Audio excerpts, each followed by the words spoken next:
Hi everybody! Bumisita ulit ako sa SK Optical. At sa pagpasok ko ay sobrang na-excite ako dahil sa sobrang dami kong choices. Kung mapapansin nyo kasi na madalas na akong nagsasalamin ay dahil sa tumataas na ang grado ng mata ko. Kaya naman naisipan kong muling bumisita sa SK Optical para kumuha ng bagong salamin. Syempre with over 3,500 eyewear, hindi lamang iisang style ang meron sila.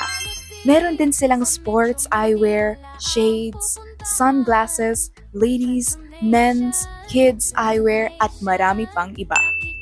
And also, I was guided by licensed eye care professionals. Kaya kung ako sa'yo, listen to your needs and budget. Dahil andito na yan sa SK Optical.